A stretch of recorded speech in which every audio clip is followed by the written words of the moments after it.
problème de type Olympiade Junior qui fait coexister le TGV avec le TVI, le train à grande vitesse, et le théorème des valeurs intermédiaires. Voilà. L'énoncé, rapidement, on a un TGV qui parcourt 600 km en 3 heures, voilà, ça paraît bien. Peut-on, Marseille-Paris par exemple, hein, peut-on trouver 2 points sur la ligne de TGV hein, qui sont, petit 1, distants de 300 km parcourus en 1h30, est-ce que ça c'est possible? Est-ce qu'il est possible de trouver 2 points distants de 200 km parcourus en 1 heure? Et troisièmement, distant de 240 km parcourus en 1h12. Alors, vous remarquerez que le problème, il est, pour l'instant, il n'y a pas de gros piège. Hein. Ici, on a divisé par 2 et ici, on a divisé par 2. Là, la distance, on l'a divisé par 3 et ici, on a divisé par 3, on a 1 heure. Et là, on a multiplié par 2 cinquièmes, d'accord, pour obtenir 240 km. Et 3 heures fois 2 cinquièmes, on tombe sur 1h12. Il n'y a pas de piège à ce niveau-là. Ou alors, c'est que je me suis piégé moi-même et que j'ai fait une erreur de calcul. Bon. Avant quand même d'attaquer ce problème, hein, commençons par, vous pouvez l'attaquer dès maintenant, entre parenthèses, il est quand même assez tordu et assez contre-intuitif sur lui. On va commencer par faire un petit dessin. Là, voici le trajet de notre TGV, vous voyez, avec la vitesse, c'est bizarre, normalement il part comme ça, mais bon, on peut imaginer qu'il est comme ceci. Ça, ce serait vraiment une trajectoire un peu idéale où tout ça, ça marcherait bien. Parce qu'on voit qu'ici, quel que soit D, hein, sur cet exemple-là, hein, on peut toujours trouver un endroit où poser notre point ici pour avoir une parallèle à ça. Alors ça, vous avez un point 0, 0, là le point 603, d'accord, 600 et 3 heures, et ici, vous voulez une parallèle, puisque vous voulez exactement la même vitesse moyenne à partir de 2 points sur la ligne. Donc ça revient à dire que ça, c'est parallèle à ça. On a l'impression que ça va être vrai, ça va être vrai, ça va être vrai, quand on regarde cet exemple-là. Maintenant, quand on regarde un exemple un peu plus tordu, donc qui reste croissant, qui reste une fonction croissante, hein, on veut une fonction croissante quand même, hein, on avance, le TGV a priori il avance, eh bien là on en est quand même un petit peu moins sûr que ça marche, voilà. Alors, maintenant je peux déjà tout de suite donner une toute petite indication. La première chose à faire, c'est de ramener cette courbe à une courbe un peu plus simple, à un problème un peu plus simple. Regardez, ici vous avez cette droite et vous voulez que la droite bleue ici soit parallèle à la droite noire. Et ça revient, d'accord, à avoir ce parallélisme. Maintenant, si je ramenais cette droite de référence à l'axe des x, ce serait un peu plus simple. Parce qu'on peut ramener ça, on aura ici un parallélisme, encore une fois, ce qui revient à regarder, au lieu de regarder la fonction f de x, de regarder f de x moins x sur 200. Parce que cette droite, c'est la droite y égale x sur 200, hein, qui passe par 0, 0 et 600,3. Voilà. Maintenant, une deuxième chose, peut-être qui rend les choses plus simples, c'est de remplacer cette fonction-là, maintenant, donc maintenant celle-là je l'appelle f de x, et la remplacer par f de x sur 600. Comme ça, au lieu d'aller de 0 à 600, j'irai de 0 à 1. Donc finalement, ce qu'on a fait, c'est une normalisation du problème. Et on se ramène à quel problème? Alors, soit f continue. On voit bien qu'il va y avoir du TVI quelque part. Ça, on l'a senti dès le départ. On suppose qu'elle est continue de 0,1 à R. Parce que maintenant, on a ramené, on a normalisé notre intervalle. On suppose que f de 0 égale 0 égale f de 1. Et bien oui, puisqu'on a ramené ici cette droite à ça et 0,600 à 1. Donc tout ça, c'est sur l'axe des x. D'où ce 0 là et ce 1 là à cause de ça. Et on voudrait que, quel que soit d, quelle que soit la distance entre 0 et 1, donc ces distances-là, 300, 200, 240, mais ramenées évidemment à 0,1 proportionnellement, évidemment. Il existe x0, donc ça c'est x0, alors là je le mets ici, hein, x0, tel que f de x0 plus d égale f de x0, ce qui nous fait un parallélisme parfait, puisqu'on cherchait un parallélisme là, quand on ramène tout comme ceci, on veut un parallélisme ici, et donc là, parallèle à l'axe des x, ça nous fait ça. Voilà. Est-ce que ça, c'est vrai pour tout d? En tout cas, est-ce que c'est vrai pour d égale 1/2? Est-ce que c'est vrai pour d égale 1/3? Et est-ce que c'est vrai pour d égale 2/5?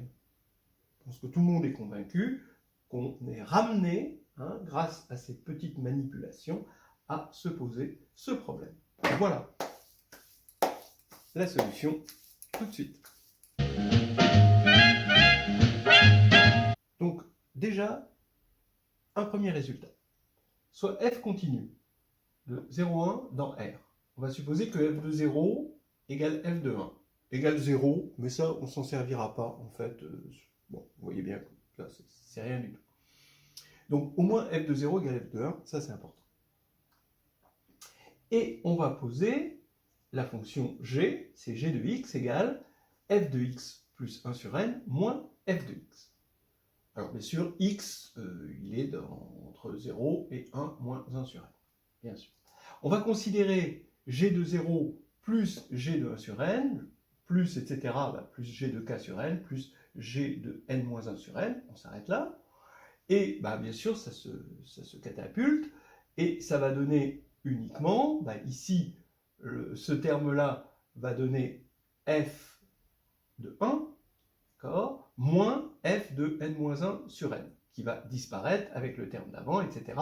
Et ce terme-là va donner f de 1 sur n moins f de 0, qui, le f de 1 sur n, se catapulte avec l'autre. Donc on va avoir f de 1 moins f de 0, et vous voyez bien que ça fait 0. Bien. Bon, donc, soit il est nul partout, d'accord, soit alors il change de signe. D'accord. Bon, dans les deux cas, étant donné que f est continu, g est continu, et dans les deux cas, il y a toujours un x0, tel que g de x0 égale 0. Ça, c'est le TBI, hein, théorème des balances intermédiaires. Ok, donc, oui, alors ça veut dire que f de x0 plus 1 sur n moins f de x0 égale 0, donc f de x0 plus 1 sur n est égal à f de x0. Donc c'est exactement ce qu'on voulait. Pour d égale 1 sur n. On était parti de d égale 600 km, mais après on s'était ramené à 1. Bon, on peut imaginer que l'unité c'est 600 km. Et donc, tant qu'on prend des proportions de 1 sur n, donc des diviseurs, donc tant qu'on divise le nombre de kilomètres par un nombre entier positif, eh bien, ça va être possible, d'accord, ça va marcher, d'après ce qu'on a dit tout à l'heure. Voilà, ça marche pour d égale 1 sur n. Ça veut dire qu'ici, on est passé de 600 à 300, eh bien ça va très bien marcher, parce qu'on a divisé par 2, n égale 2. De 600 à 200, ça marche très bien, parce que n égale 3. Maintenant, c'est pas gagné pour le troisième mot. Ils sont distants de 240 km, donc là, on est en train de multiplier par 2/5. Et 2/5, ça ne rentre pas là-dedans, ça ne s'écrit pas sous la forme 1 sur n. On a vraiment eu besoin que n soit entier, positif, pour pouvoir faire notre preuve. Voilà. Donc ça, au passage, c'est le théorème de la corde universelle. Voilà. Donc là maintenant, la question reste posée. La dernière question, ça semble complètement intuitif que c'est oui, et en fait ce sera non. Donc le tout, c'est de trouver un parcours de TGV, tel que il parcourt bien 600 km en 3 heures, et tel que sur 240 km, à aucun moment, il n'a parcouru 1h12.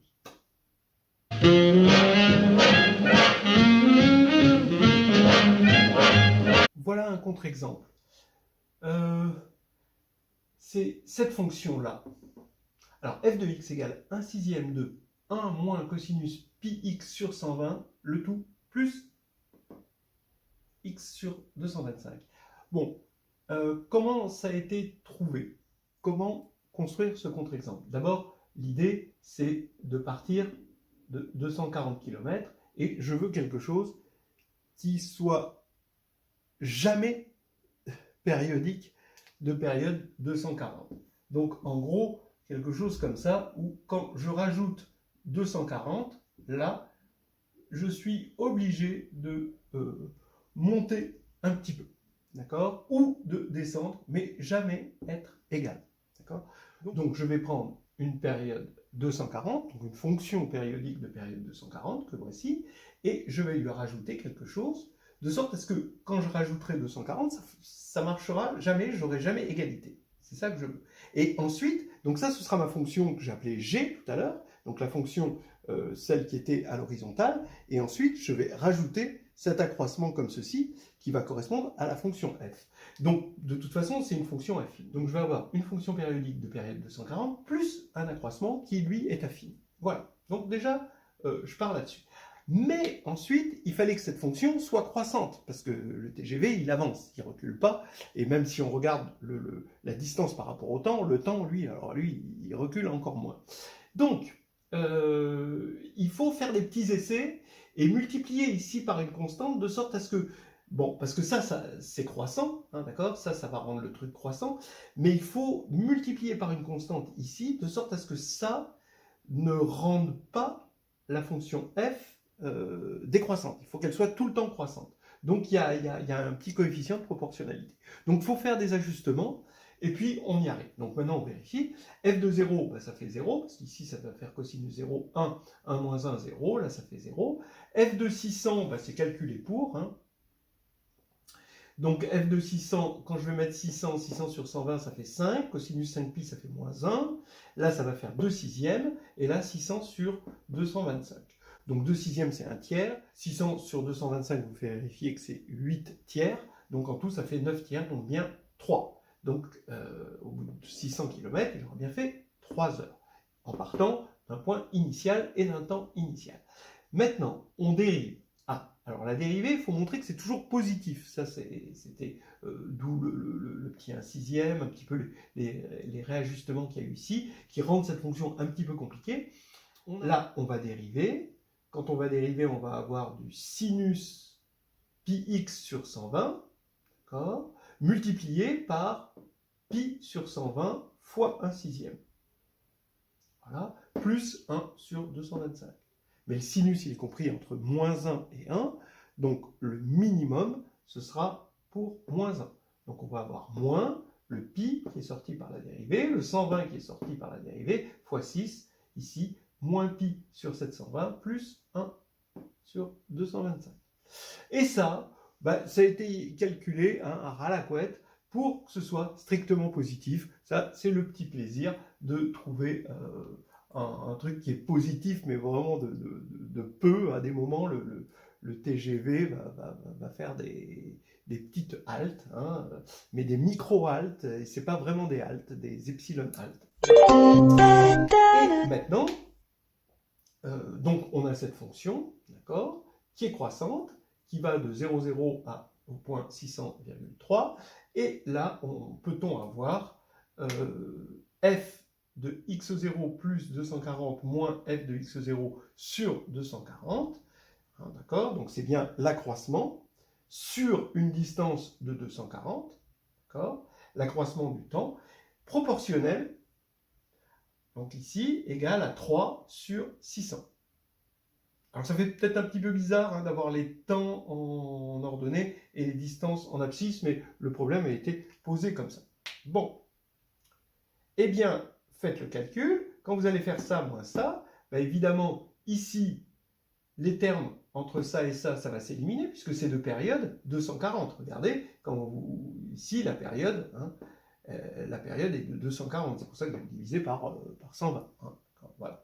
Donc là, ça va s'éliminer. Donc il va rester juste l'accroissement ici. Mais l'accroissement est évidemment de 240 sur 225 divisé par 240, ce qui va faire 1 sur 225. Donc là, l'accroissement sera toujours de 1 sur 225. Voilà. Et donc, finalement, c'est différent. Donc, c'est pas possible. Et donc, là, on peut trouver en tout cas une trajectoire telle qu'on n'aura jamais deux points distants de 240 km parcourus en 1h12. Voilà.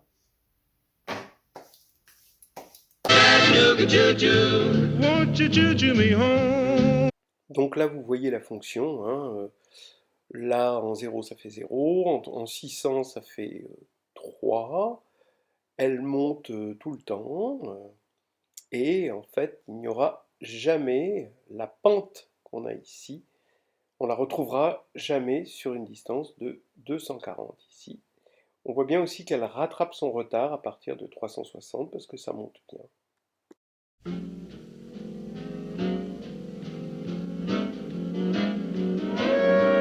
Alors, je vous vois venir avec vos questions. Première question, comment ça se fait que, alors que le taux d'accroissement sur 240 km est toujours de 1 sur 225, comment à la fin il va récupérer et faire une moyenne de 1 sur 200? Parce que là, c'est plus petit. Et comment ça se fait? Ce serait de temps en temps 1 sur 225, de temps en temps 1 sur 115, on comprendrait. Mais là, c'est toujours 1 sur 225. Bon, la réponse, là, elle est simple. C'est parce qu'on a pris x0, forcément, puisqu'on cherche, on est obligé de partir de x0 plus petit ou égal à 600 moins 240. Donc, en fait, quand on cherche les deux points distants de 240 km, on ne peut pas partir de plus de ce nombre-là, hein, qui est égal à 360. Donc, en fait, à partir du kilomètre 360, le train va rattraper son retard. C'était ça l'idée.